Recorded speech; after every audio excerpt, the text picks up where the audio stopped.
What is up guys, That's It here, this time with Heroes of the Storm. For recent alpha entrants like myself, this video will cover the absolute basics of the player interface, gameplay structure and map layout. Check it out.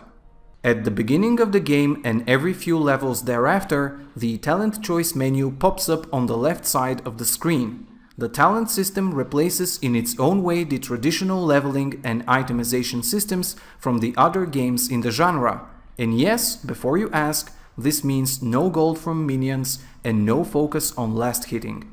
Talents allow you to customize reactively to the match by selecting different improvements that emphasize on the various strengths of your hero. For example, you can tweak a hero like Uther the Lightbringer anywhere from a pure support healer to a tanky warrior caster. In Heroes of the Storm, the experience and level of the team are shared, which means you level up simultaneously with the other 4 players and no particular lane is going to remain underleveled. That does not mean, however, that both teams will be at the same level at the same time, as you'll quickly learn that the team that is doing better with fights and objectives is going to pull ahead in experience and slowly secure their victory. The upper part of the screen also contains the timer, marking each second that has passed since the match started and helping you to keep up with the objectives of the specific map. Since character death is not permanent in Heroes of the Storm, you'll also get a timer specifying how much time is left until the respawn of a deceased hero. On the lower part of the screen you have your hero portrait, your life and mana bars and your skill icons. You have 4 abilities at your disposal, 3 are available from the start and an ultimate one is unlocked at level 10. As I mentioned, they are all heavily modifiable by the talent tree. You also possess a hero trait. This can be a passive or an active ability depending on the hero. Here we have a passive, the Eternal Devotion trait, which activates automatically upon death, but the hero Arthas, for example, has an active ability that bolsters the damage of his next auto attack upon pressing the D button. The Z button will mount or dismount you, and your trusty steed will be the most common way to speed yourself up. Whether you're chasing down someone, frantically seeking the next objective, or simply trying to get from your base back to lane, settle up. You'll be wasting precious time otherwise. Please note that certain heroes have unique methods of transporting themselves, so keep an eye out for your movement ability because you just might be able to fly across the map. You have a Hearthstone button, the default is B, which after a short channeling time teleports you back to base. There's nothing to shop for in there, but the regeneration speed and safety of your spawn point are unparalleled, so if you're low on health and the nearby healing fountain is depleted, you should probably head back to avoid feeding the other team a kill. Speaking of healing fountains, it's time to talk about the general map layout of Heroes of the Storm. There are 4 maps currently in the game, each with its own feel, objectives and size, but they all share certain similarities in gameplay, terrain and structures. The innermost structure for every team is called the core. Its destruction means defeat for the respective side. Both cores are protected by 1 or more fortified positions, with each fort consisting of towers, a gate, a healing fountain and a castle. Towers attack enemy units and heroes that approach them but have limited ammunition. Once depleted, the ammo will slowly regenerate, but keep in mind that once it runs out, towers are easy prey to an organized siege. The gate is a static defense structure that will let allies through and stop the march of the enemy, of course, until they tear it down. The healing fountain restores health and mana over time for the hero that uses it, much like when you're in base. But to balance things out, it has a cooldown of 100 seconds, so you cannot rely on it after every brawl with the enemy laners. Finally, we have the castle, the largest structure in each fort. Once the castle is destroyed, the fort is disabled, and once all castles in a lane are demolished, that lane will spawn catapults for the attacking side. Mercenary camps are also a common feature on all 4 maps. Mercenaries exist between the lanes on the battlegrounds, similarly to jungle camps of other games in the genre. Uniquely to Heroes of the Storm, however, when you defeat the neutral monsters, they join your side and aid your team's creep wave, pushing the enemy forts with much more powerful units. The mercenary camps are divided into 3 difficulties.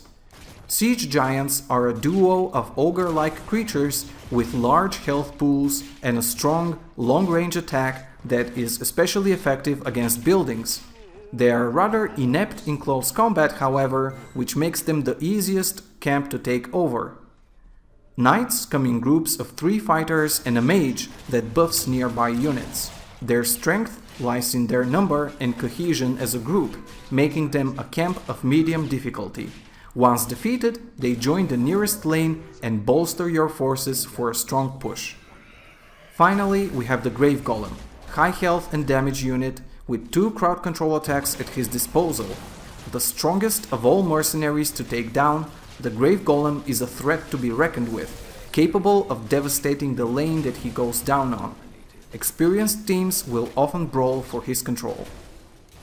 Outside of neutral creatures, there are also neutral structures in each of the 4 maps.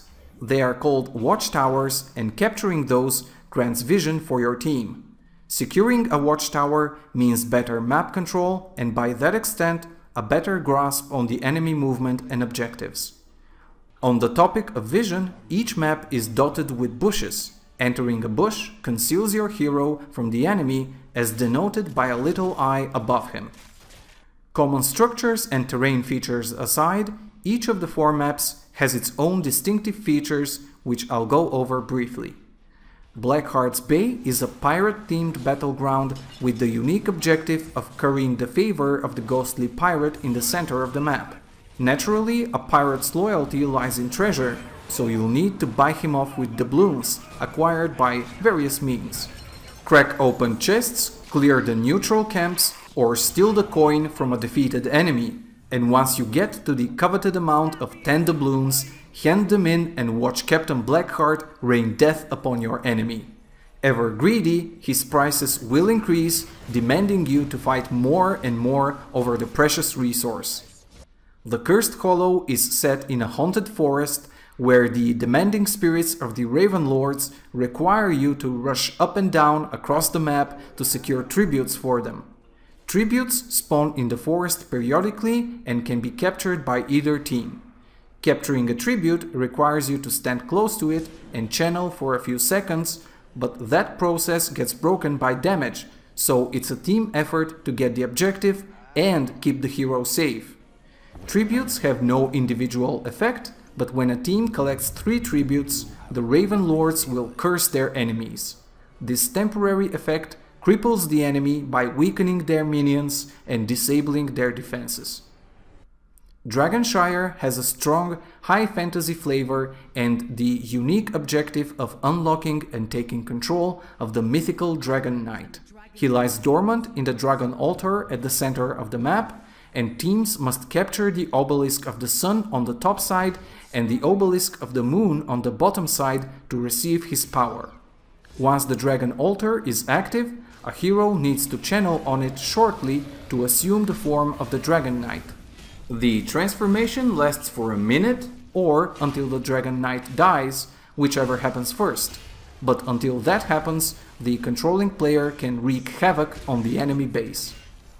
Finally, we have the undead-themed Haunted Mines, a map with 2 layers, above and underground. Above ground, teams clash along 2 lanes in the regular struggle to destroy each other's core. The map's unique mechanic happens in the mines, where players race to kill as many minions as possible in order to summon a stronger Grave Golem than the enemy team.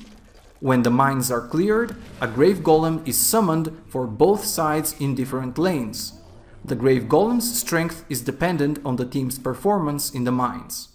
The first Grave Golem spawns in the base of its owner and walks down the lane, smashing buildings and enemies until it dies. After the next event in the mines, the Grave Golem will respawn right where it died last time, pushing further and further in the enemy defenses. Well, that about covers it for the absolute basics of the interface and structure of Heroes of the Storm. As a final general rule, always keep in mind why the game is not called Heroes of the Last Hit or Laners of the Storm. Objectives are the name of the game. Coordinate with your team and fight for every tribute and doubloon like it's your last. I'm still at a very early stage of my impressions of the game, but I'm very excited for the future and direction of Blizzard's Hero Brawler, and I'll be releasing videos of the new heroes, builds and tactics that I try. I hope you liked what you saw and it was at least a bit useful to you as a beginner. If I was, I would appreciate your subscription to my channel, keep in touch with the Twitter and Facebook that I linked below, and I'll see you guys next time.